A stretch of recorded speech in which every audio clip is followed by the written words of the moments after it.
তুমি যদি নাফরমান হইয়া মাওলার কবরে যাও, ওই কবরে 99 সাপ তোমাকে ভয় করবে।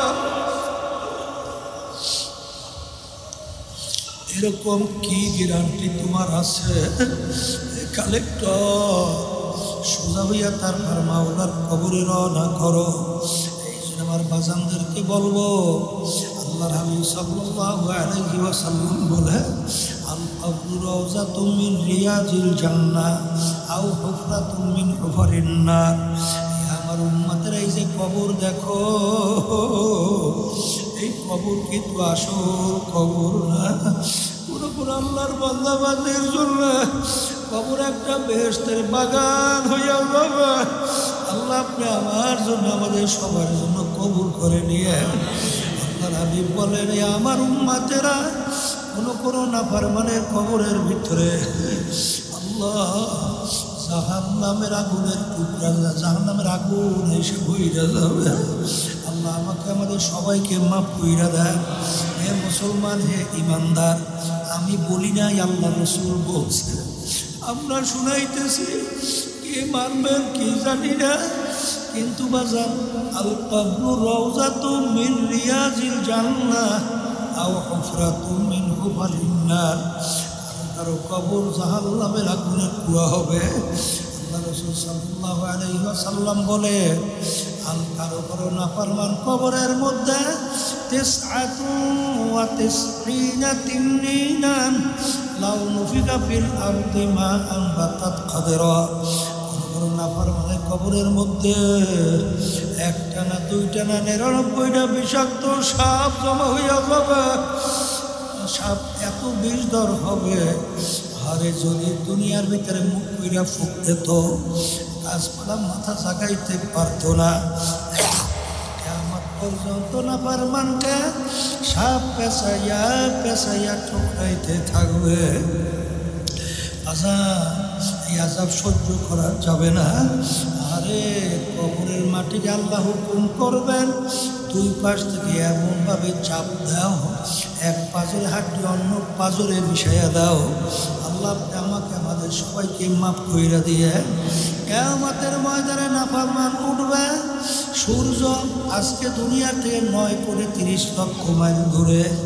যেদিকে তাপ বেশি উপরে, তাপ কম নিচের দিকে। আরে দুপুরের সময় গরমে যখন এই ঠান্ডা জমিনে তাপ দেয়, তোমার আমার কলিজা শুকাই অস্থির হয়। কিয়ামতের ময়দানে গাছ নাই, ঘর নাই, বাড়ি নাই, পানি নাই। আরে তামার জমিন 1 হাত বা 1.5 হাত মাথার উপরে আমার মালিক সূর্য উপর করে ছাইরা দেবে। আমার মালিক বলবে, সূর্য তোর ভিতরে যত তাপ সারো নাফরমান বুঝো আমি মাওলা কেমন। আচ্ছা, সূর্যের তাপে তামার জমিন পুইরা লাল চামড়ার মতো লাল হইয়া যাবে। বাগুল্লা জাগালাই আমার মালিক বলেন, আমার আল্লাহ বলেন, লা ইয়ামুতু ফিহা ওয়ালা ইয়াহইয়া। মানুষ বাঁচবেও না, মরবেও না, মরণ তালাশ করে আর পাওয়া যাবে না। সূর্যের তাপে নাফরমানদের তালুটা টাস টাস করে ফাইটা মগজগুলা ভাতের মতো বাইয়া বাইয়া বাইয়া করতে থাকবে।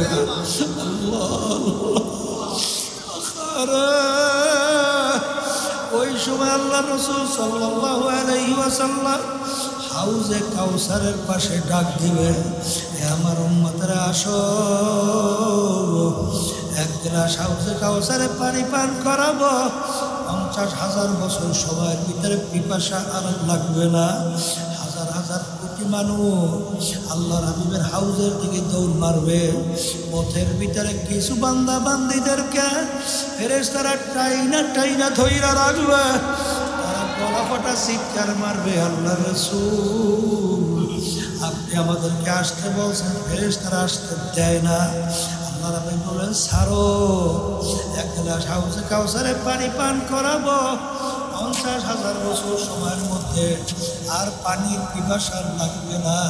ফেরেশতারা বলে, আল্লাহ রাসূল আরে আপনি দুনিয়ার ভিতরে ছিলেন না, আপনারাই নাফরমান উম্মত।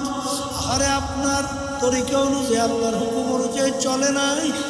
আরে আপনি যে নিয়ে আসলেন আদর্শ, ইন্নাদ দীনা ইনদাল্লাহিল ইসলাম, সেই ইসলামের নীতি অনুযায়ী চলে নাই, পুরা দুনিয়ার নিয়ম নীতি অনুযায়ী চলছে। আরে আপনি যে নিয়ম নিয়ে আসছিলেন, আরে সেই নিয়ম নীতি অনুযায়ী তারা না চইরা বরঞ্চ মানব রচিত তন্ত্র মন্ত্র এবং দুনিয়ার শয়তানের প্রবঞ্চনায় ওই শয়তানের রাস্তা অনুযায়ী ধোঁকা অনুযায়ী চলছে। শোনার সঙ্গে সঙ্গে আল্লাহ নবী সাল্লাল্লাহু আলাইহি ওয়াসাল্লাম তার দেল মুবারকের ভিতরে কষ্ট লাগিয়া যাবে। আল্লাহ নবী বলবেন, সোকা দূর হ নাফরমান তোরা আমার উম্মত। আমার ভাইদেরকে বলবো, পর্দারে মা বোনদেরকে বলবো, দেখে সাধারণ একটু গরম আমরা সহ্য করতে পারি না।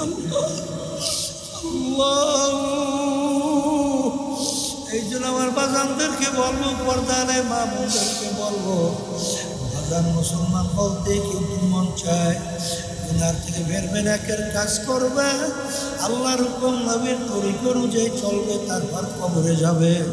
কিন্তু শয়তান এবং নফস এবং মানুষ শয়তান প্রবঞ্চনায় পইরা দুনিয়াকে এমনভাবে চাকচিক্যময় তোমার আমার সামনে উপস্থাপন করে, ওদিকে তোমার আমার তেল মন জুইকা যায়। এই জন্য বাঁচার জন্য এই যে তরিকা চিস্তিয়া ছাবিরিয়া চরমনায় শোনেন, আল্লাহর কুতুবরা তোমার আমার জন্য ঔষধের ব্যবস্থা রাইখা গেছে। দাদা চ্যালেঞ্জ করিয়া বলতে, আজান তোমাদের সঙ্গে কোনো ঝগড়াও নেই, মারামারি কাটাকাটি কিছুই নাই, কোনো দলাদলি নাই। কারণ তোমার কবরে তুমি যাবা, আমার কবরে আমি যাব, তোমার কবরে প্রশ্নের উত্তর তুমি দিবা, আমার কবরে প্রশ্নের উত্তর আমি দেব।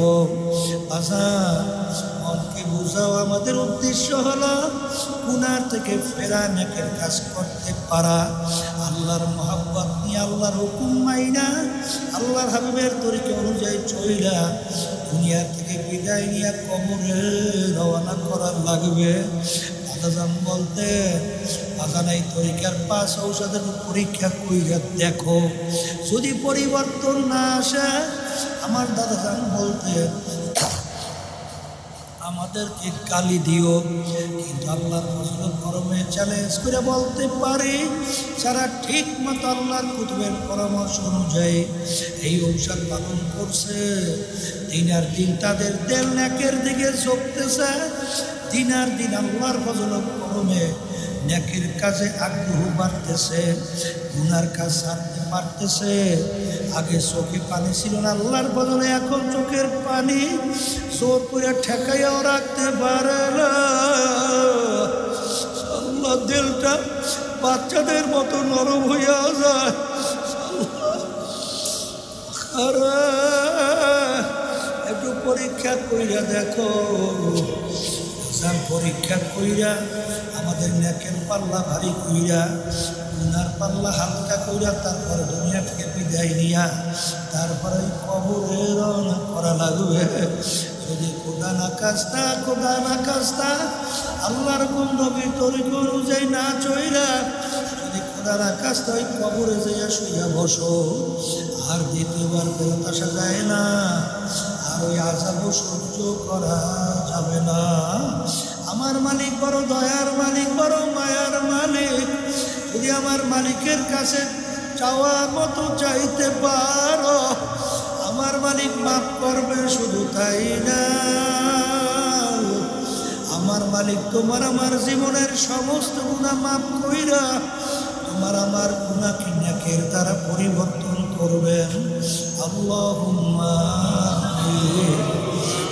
ঘরের হাত উঠা, তোমার কথা মনে করো, চোখের পানি ফেলা, মানুষের কাছে কান্দ আর নকশা, যদি কান্না আসে মন করে একদিনে ঘরে দিয়া নতুন বউ সিঙ্গারের মন, কত মেয়ে লোকে শরবত খাওয়াইল, কত মেয়ে লোকে বাতাস করিল। আবার এমন একটা দিন আসবে এই ঘরের দরজা দিয়া মরার লাশ হইলে বের হবা, ছেলে কান্দবে মা মা করে, মেয়ে কান্দবে মা মা করে, জবাব তো আর দিবা না। আল্লাহ একটু তাকাইয়া দেখে আপনার বন্ধারা কিভাবে কান্দে। মালিক আমাদের ছেলে মাফ করে মুর্শিদ, মাফ করে দেন গো মাওলা, মাফ করে দেন। আল্লাহ যাদের ইসলাম হাবুল হইল, যারা মাফের জন্য চেষ্টা কাজ সাহায্য করলো, আমরা যারা মাফের স্ত্রী হয়ে গেল, আমাদের সবাই খাস বিয়ে আল্লাহ আমাদের আম্মা আব্বা দাদা দাদু নানা আত্মীয় স্বজন তাদের কবরকে বেহেশতের বাগান বানানো আল্লাহ হেদায়েতের জরিয়া মাহফিলকে বানাইয়া দিয়া আমাদের কলমের ভিতরে আপনার মারিফতের নূরের বাতি বানাইয়া দিয়া শয়তান এবং নফসের ধোঁকা থেকে হেফাজতে রাখে আল্লাহ সবটাকে সবুজ করার কবুল করে নিয়ে سبحان ربك رب العزة عما يصفون وسلام على المرسلين والحمد لله رب العالمين الحمد لله رب العالمين আমার মালিক উত্তর দেয় হামেদানি আব্দি, হে আমার বান্দা বান্দি তোমরা বড় আমার প্রশংসা করলা। নামাজের ভিতরে কথা কত বান্দা বান্দি যখন তেলাওয়াত করে আর রহমানির রহিম, আমার মালিক উত্তর দেয় সাদাকানি আব্দি, এ বান্দা বান্দি সত্যই তো বলছো আমি তো আসলে রহমানুর রহিম, কথা ঠিক কিনা? এই জন্য আলী রাদিয়াল্লাহু তাআলা আনহু বলছিলেন যেই মালিককে আমি দেখি না তার ইবাদত করি না, আনতা আবুদাল্লাহা কাআন্নাকা তারাহু ফা ইল্লাম তাকুন তারাহু ফা ইন্নাহু ইয়ারাক, এমন ভাবে আমার মালিকের ইবাদত করো ওয়াকে মনে হয় যেন তুমি আল্লাহকে দেখতেছো। ওই অবস্থা যদি ভিতরে তৈরি না হয় অন্তত এতটুকু খেয়াল করো, যদিও নাকি আমার মালিককে আমি দেখি না, আমার মালিক তো আর অন্ধ না, আমার মালিক তো আমাকে দেখে। কেমন নামাজ তারা পড়তো, এক যুদ্ধের ময়দানে আলী রাদিয়াল্লাহু তাআলা আনহু তার পায়ের ভিতরে তীর ঢুকে গেছিল, এমন ব্যথা হাত কাছেও নেওয়া যায় না, জোরে ব্যথায় চিল্লাইয়া ওঠে। আল্লাহ রাসূল সাল্লাল্লাহু আলাইহি ওয়াসাল্লাম বলেন আলী যখন নামাজের ভিতরে দাঁড় হবে তখন তোমরা তীর খুইলা ফেলাইও। এগুলো কি বুঝার জিনিস না বুঝবার জিনিস না বুঝাবার জিনিস? একই বুঝাইয়া পারা যায় কোনোদিন সম্ভব? তীর হাত কাছেও নেওয়া যায় না, ব্যথায় চিল্লায়। আল্লাহ রাসূল সাল্লাল্লাহু আলাইহি ওয়াসাল্লাম বলেন আলী যখন নামাজে দাঁড় হবে তখন তীর খুললে ফেলা। কি ব্যাপার? আলী রাদিয়াল্লাহু তাআলা নামাজে দাঁড় হইল, তীর ধইরা টানে, আলী রাদিয়াল্লাহু তাআলা কোনো খবর নাই, কোনো খবর নাই। কি নামাজ পড়ছ আর তুমি আর আমি কি নামাজ পড়ি? হ্যাঁ, এই নামাজকে ঠিক করার জন্য তো আল্লাহর জিকির বেশি করা লাগে, কথা ঠিক না ভাই? ঠিক। আল্লাহর ভয় ভিতরে পয়দা করার জন্য আল্লাহর জিকির বেশি লাগবে, কথা কয় না?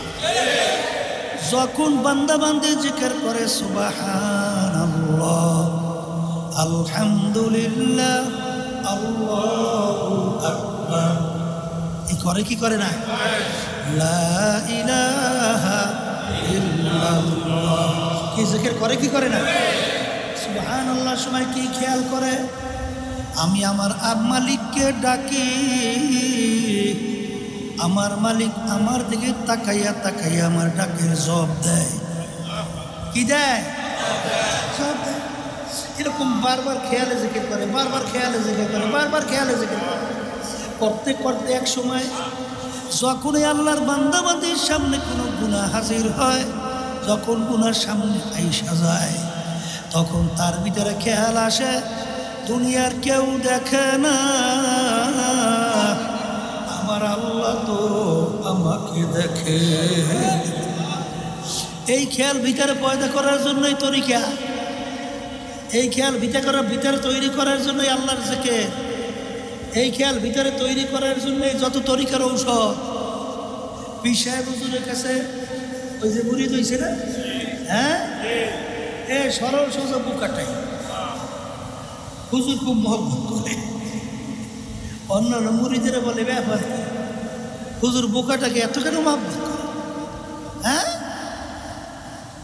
হুজুরের কানে যখন কথা গেল, হুজুর সব মুরিদদেরকে ডাকছে, ডাইকে জ্যান্ত মোরগ বা মুরগি হাতের ভিতরে দেশে ছুরি দিয়া হুকুম দিয়েছে, হুজুর এমন জায়গায় মুরগি বা মোরগ জবাই করবে কেউ যেন না দেখে, কেউ যেন দেখে না। এরকম জায়গায় মুরগি মোরগ জবাই করিয়া, কেউ দৌড়াইছে পানির নিচে ডুব দিয়ে মুরগি জবাই করছে, কেউ দেখে নাই। কেউ ঘরের ভিতরে গোপনে মুরগি জবাই করছে, কেউ দেখে নাই। কেউ হয়তো বা পাহাড়ের গর্তে মুরগি জবাই করতে, কেউ দেখে নাই। যার যত গোপন জায়গা সব জায়গায় যে মুরগি বা মোরগ জবাই করছে, কেউ দেখে না। সবাই মুরগি মোরগ জবাই কইরা হাজির, আর বোকা বুড়ি জ্যান্ত মুড়ি মোরগ মুরগি নিয়ে হাজির। অন্যান্যরা বলতেছে দেখো কেমন সরল সোজা, কেমন বোকা। হুজুর আমাদেরকে হুকুম করলো মোরগ বা মুরগি জবাই করার জন্যে। সবাই হুজুরের কথা মানল, কিন্তু বোকা তো হুজুরের কথা মানল না। তখন হুজুর ধুমুক দিয়ে বলে, বোকা সবাই আমার কথা মানল, তুমি আমার কথা কেন মানো নাই? তখন ওই বোকা মুড়ি থর থর করে কাঁপে, আর দু চোখ দিয়া বাইয়া বাইয়া টপ টপ করে পানি পড়ে, আর বলে হুজুর আপনি হুকুম করছেন এমন জায়গায় মুরগি জবাই করবে কেউ যেন না দেখে। হুজুর আপনার হুকুম পালন করার জন্য কথার কথা ঠিক মতো ঘুমাতে পারি নাই, ঠিক মতো খাইতেও পারি নাই, ঠিক মতো বিশ্রাম তো দূরের কথা। কিন্তু হুজুর আমি যত গোপন জানা মতে জায়গা গেলাম, গোপন জায়গায় তাকাইয়া দেখি কেউ দেখে না, কিন্তু তাকাইয়া দেখি আমার মালিক, আমার মাসুক, আমার মাওলা আমার দিকে চাইয়া আছে। হুজুর আপনি শর্ত লাগাইছেন এমন জায়গায় মুরগি জবাই করবা কেউ দেখে না। হুজুর আপনি তো শর্ত লাগাইছেন কেউ যেন না দেখে। আমি যেখানেই যাই সেদিকে দেখি আল্লাহ চাইয়া আছে, যেদিকে যাই সেদিকে দেখি আমার মালিক চাইয়া আছে। সিদার দেখতা হো মাই তু হি তু হ্যায়, তু হি তু হ্যায়, তু হি তু। যখন নাকি এই কথা মুরিদ বলল, তখন ওই হুজুর বলতেছেন, হে মুরিদেরা বলছো আমি এই বোকা মুরিদটাকে এত কেন মহব্বত করি? আরে এই জন্যই তো মহব্বত করি। এ আল্লাহর বান্দারা, পর্দালে মা বোনেরা, সবসময় মনে রাখো, আসলে সবসময় খেয়াল রাখবা আমার মালিক আমাকে মহব্বত করে কিনা, আমাকে ভালোবাসে কিনা, আমার মালিকের সম্পর্ক আমার সঙ্গে আছে কিনা, আমার মালিকের হুকুম অনুযায়ী আমি চলতে পারি কিনা। কে আমাকে ভালো বলে কে খারাপ বলে কোনো দরকার নাই। আমার মালিক যদি আমাকে ভালো বলে এইটাই আমার দরকার। এইটা সবসময় লক্ষ্য রেখে যদি চলতে পারো, আল্লাহর ফজল করবে দেখবা আল্লাহর ফজলে তরিকার নিয়ামত অল্প সময়ের ভিতরে আল্লাহ দান করবে। আর যদি তরিকাকে পুঁজি বানাও আর আল্লাহ মাফ করো, যদি এই তরিকার ঔষধ পালন করার পরে বিভিন্ন দুনিয়ার কোনো খেয়াল চাপাও, সবসময় মনে রাখো মান কানা ইউরিদু হারসাদ দুনিয়া নুতিহি মিনহা। আল্লাহ রাব্বুল আলামিন বলেন, তোমরা যদি আমার কাছে দুনিয়া চাও আমি তোমাকে দুনিয়া দিয়া দেব। ওয়া লাহু বিল আখিরাতি মিন খালাক, সে কিয়ামতের ময়দানে আর তুমি আমার কাছে কিছু পাবা না। কিয়ামতের ময়দানে হাদিসের ভিতরে আসছে আল্লাহ রাব্বুল আলামিন সর্বপ্রথম শহীদদেরকে প্রশ্ন করবেন, তুমি আমার কাছে কি নিয়ে আসছো? শহীদ বলবে, মালিক তোমার দ্বীনকে বুলন্দ করার জন্য জিহাদ করতে করতে শাহাদাতের দরজা নিয়ে আসছি। আমার মালিক উত্তর দেবেন, ইন্নাল্লাহা লা ইয়ানজুরু ইলা সুওয়ারিকুম ওয়া আ'মালিকুম ওয়ালাকিন ইয়ানজুরু ইলা নিয়াতিকুম ওয়া কুলুবিকুম। আও কামা ক্বালা আলাইহিস সালাতু ওয়াস সালাম। আল্লাহ রাসূল সাল্লাল্লাহু আলাইহি ওয়াসাল্লাম বলেন, আমি শুধু বান্দা বান্দির বাহ্যিক আমলের দিকে তাকাইয়া থাকি না, আমি বান্দা বান্দির দিলের দিকে তাকাইয়া থাকি। ওর এই কাজটার উদ্দেশ্য কি? আরে তুমি যে উদ্দেশ্য যুদ্ধ করছো, তোমার অন্তর্জাত সম্পর্কে আমি জানি। তোমাকে মানুষ যোদ্ধা বলবে, তুমি যদি বিজয় লাভ করতে পারতা তাইলে তোমার তো বীর বলবে, খেতাব দেব, মুক্তবক সবক। আরে অথবা গনিমতের মাল তুমি পাবা। আরে বিভিন্ন ধরনের বিভিন্ন কাজই বলবে। আর এটা তোমার দুনিয়া পাওয়া হয়ে গেছে, আমার কাছে আর কিছু পাবা না। ও ফেরেশতারা পাগল, ওদেরকে বান্ধ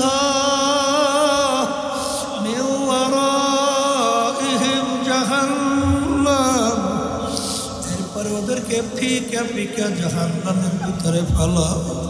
আল্লাহ আমাকে আমাদের সবাইকে মাফ কইরা দেয়। এই জন্য বাজার সবসময় মালিকের কাছে দোয়া করা লাগবে। রব্বানা লা তুযিগ কুলুবানা বা'দা ইয হাদাইতানা ওয়া হাব লানা মিন লাদুনকা রাহমা। আল্লাহ মালিক, রব্বানা লা তুযিগ কুলুবানা বা'দা ইয হাদাইতানা ওয়া হাব লানা মিন লাদুনকা রাহমা। মালিক ইন্নাকা লা তুখলিফু, রব্বানা লা তুযিগ ইন্নাকা আনতাল ওয়াহ্হাব। মালিক তুমি আমাকে হেদায়েত নসিব করার পরে, দ্বীনের সহি বুঝ দান করার পরে দয়া মায়া করে তুমি আমাকে গোমরাহ কইরো না। এই জন্য সবসময় মাওলার কাছে দোয়া করা লাগবে। আল্লাহর ওলিদের ইতিহাস পড়লে দেখবে সবসময় মালিকের কাছে দোয়া করতো। তাআত ফি কিতাআত হামজাতু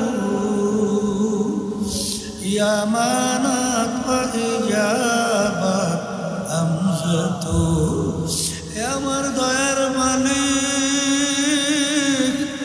তুমি যদি আমার দয়ার নজরে, রহমতের নজরে না তাকাও, মালিক আমার কোনো উপায় নাই। তুমি যদি টাইম দিয়ে তোমার কুদরতি কোলের ভিতরে জায়গা না দাও, মালিক আমার কোনো উপায় নাই। ইমাম গাজ্জালী রহমাতুল্লাহি আলাইহি লেখেন, বান্দা বান্দির ভিতরে মালিকের মধ্যে 500 বছরের রাস্তা আল্লাহ পর্দা আছে। 70,000-এর ভিতরে নূরের পর্দা। এক পর্দা পার হইতে 500 বছরের মতো সময় লাগবে। কেউ কোনোদিন আল্লাহ পর্যন্ত পৌঁছার সম্ভব না। কিন্তু যেই আল্লাহর বান্দা বান্দির প্রতি আমার মালিকের রহমতের নজর আইসা যায়, মুহূর্তের ভিতরে বান্দা বান্দি 70,000 নূরের পর্দা পার হইয়া আমার মালিকের সঙ্গে বান্দাবান্দির সম্পর্ক তৈরি হয়। এই জন্য আমার বাজানদেরকে বলবো, পর্দার আড়ালের মা বোনরা শুনতেছেন, কুল্লু নাফসিন যায়িকাতুল মাউত, আজান প্রত্যেকটা জানদার একদিন না একদিন তার মৌতে শরাব পান করা লাগবে। ওয়ালাউ কুনতুম ফি বুরুজিন মুশাইয়াদা, শক্ত পাথরের পাহাড় কাইটা লুকাইলেও সেখানে মালাকুল মউত হাজির। মরণ যেহেতু লাগবে বাজান, মামলা কিন্তু দুইটা, একটা হলো আখিরাতের মামলা আর একটা হলো দুনিয়ার মামলা। আর দুনিয়ার মামলা ম্যাজিস্ট্রেট কোর্টে মানুষ যদি ঠগে, আবার জজ কোর্টের ভিতরে আপিল কইরা জিতবার আশা করতে পারে। জজ করে ঠকলে হাইকোর্ট, সেখানে ঠকলে সুপ্রিম কোর্ট সিঙ্গেল বেঞ্চ, সেখানে ঠকলে সুপ্রিম কোর্ট ফুল বেঞ্চ, সেখানে ঠকলে প্রেসিডেন্ট কোর্ট, সেখানে ঠকলে আন্তর্জাতিক কোর্ট। এরকম ধাপ বাই ধাপ অনেক আজান আপিলের সুযোগ আছে। কিন্তু কবরের যাত্রীরা, তোমার আমার সামনে আখিরাতের 5টা মামলা দাঁড় হইয়া আছে। এই মামলা যদি খোদা না কাছে একবার কেউ ঠগে আর দ্বিতীয়বার দুনিয়াতে এসে আপিল কইরা জিতবার কি দুয়ার আশা নাই। মৌতের মামলা, কবরের মামলা, কিয়ামতের ময়দানের মামলা, মিজান পুলসিরাতের মামলা। আজান আল্লাহু আকবার। আজকে দুনিয়ার মামলায় মানুষ পড়লে মামলায় জেতার জন্যে, মামলা থেকে পরিত্রাণ পাওয়ার জন্যে উকিলের কাছে দৌড়ায়। আজান কত টাকা পয়সা খরচ, এরপরে কষ্টের কোনো শেষ নাই। এরপরে দেখবা অনেক সময় মামলায় যদি জেল হওয়ার সম্ভাবনা থাকে, তার চেহারা কালো, ঠিকমতো খাওয়াও নাই, ঠিকমতো ঘুমও নাই, ঠিকমতো বিশ্রামও নাই। যদি জিজ্ঞাসা করে ব্যাপার কি, আপনার মুখ এত কেন মলিন? বলে শোনো নাই, আমি মামলায় পড়ছি, শুনছি। বলে তাহলে এত অস্থির কেন? বলে জেল হওয়ার সম্ভাবনা।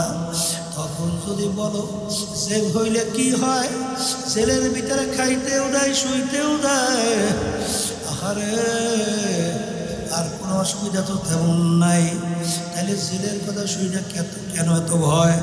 বলে ভাই সব ঠিক আছে, কিন্তু স্বাধীনভাবে চলা যায় না, এই জন্য অস্থির চিন্তায়।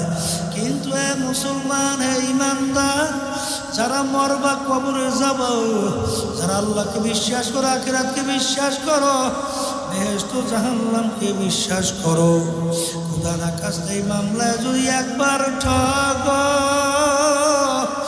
আমার মালিক যে জেলখানা তৈরি কইরা রাখছে, ওই জেলখানা দুনিয়ার কোনো জেলখানা না। ওই জেলখানা এত ভয়াবহ। আল্লাহু আল্লাহ। জিবরাইল সালাতু আসসালাম আল্লাহর হাবিবের সঙ্গে দেখা করার পরে আসলেন, দেখা করার জন্য আসলেন। ওই সময় সচরাচর জিবরাইল আমিন আসেন না। আল্লাহ রাসূল সাল্লাল্লাহু আলাইহি ওয়াসাল্লাম জিজ্ঞাসা করলো, ভাই জিবরাইল, এরকম সময় তো আপনি আসেন না, কেন আসলেন? জিবরাইল সালাতু ওয়াসসালাম বলেন, মালিক আমাকে বেহেশত এবং জাহান্নাম দেখাইছে, আর বেহেশতের বিবরণ দেওয়ার পরে জাহান্নামের বিবরণ দিতে যাইয়া জিবরাইল আলাইহিস সালাতু ওয়াসসালাম কান্দে। আল্লাহর হাবিব সাল্লাল্লাহু আলাইহি ওয়াসাল্লাম বলেন, ভাই জিবরাইল, আপনি তো আমার মালিকের নৈকট্যের সম্মানিত ফেরেশতা, আপনি কেন কাঁদতেছেন?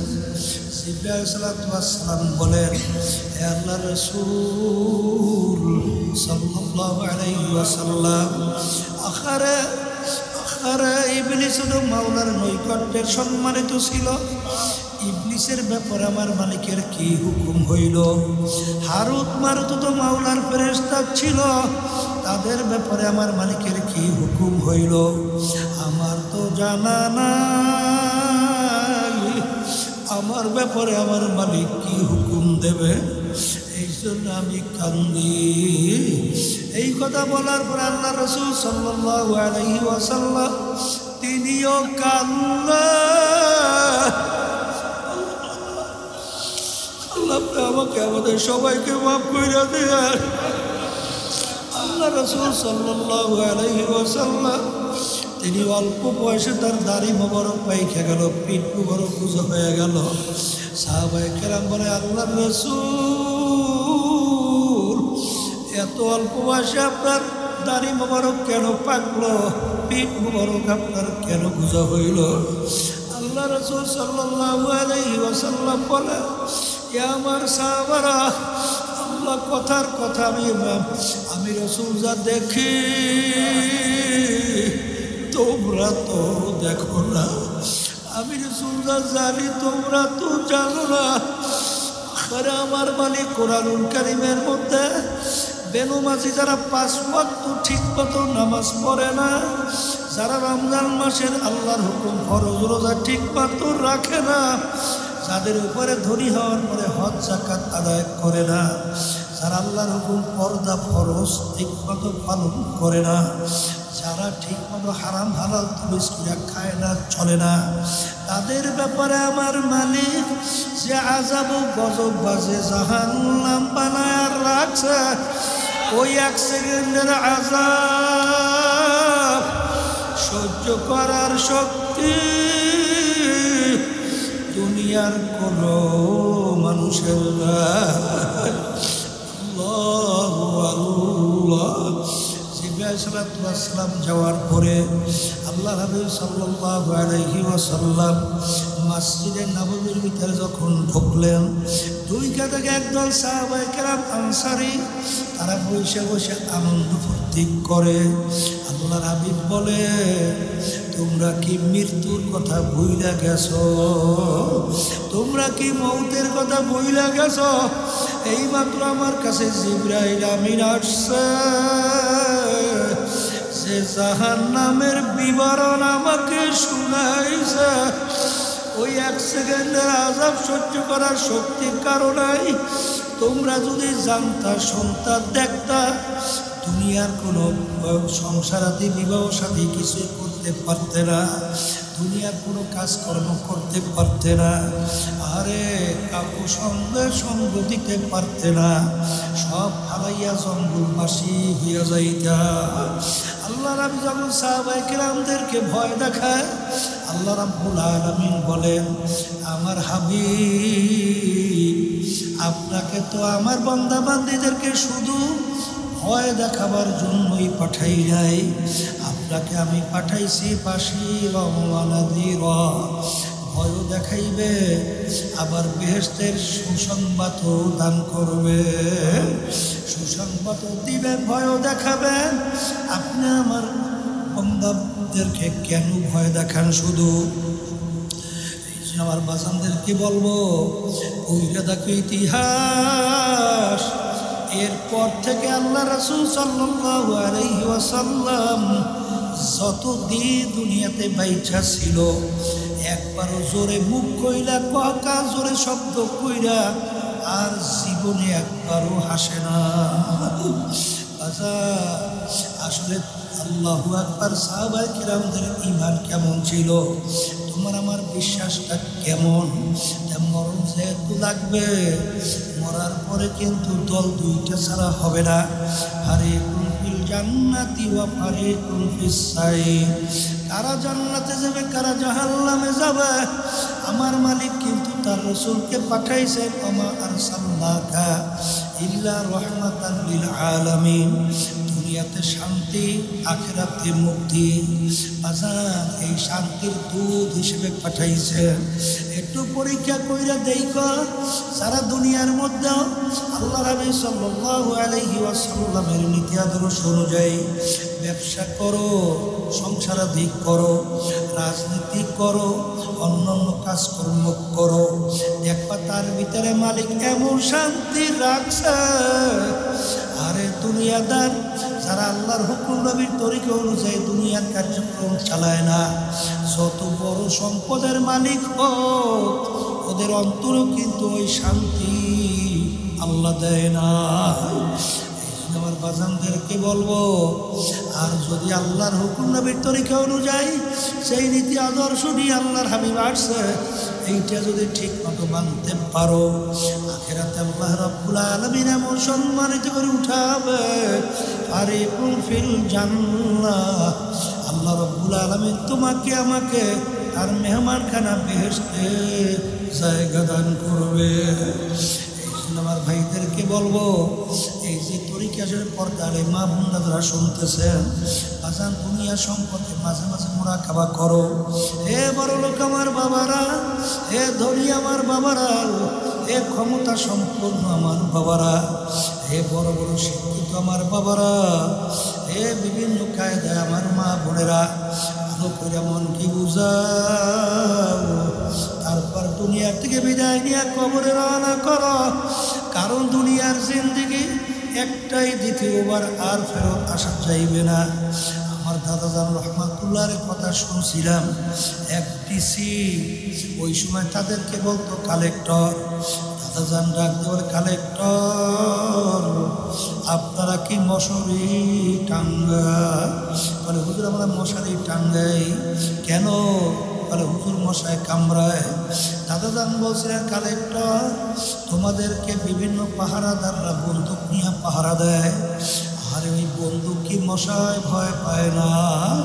তখন কালেক্টর বলে, হুজুর বন্দুক মশায় ভয় পায় না। তখন দাদাজান বলছিল, কালেক্টর রে, আজকে দুনিয়ায় তোমার সাধারণ একটা মশা তোমার বন্দুককে ভয় পায় না, আর তুমি যদি আল্লাহর হুকুম না মাইনা, রসুলের তরিকা অনুযায়ী না চইলা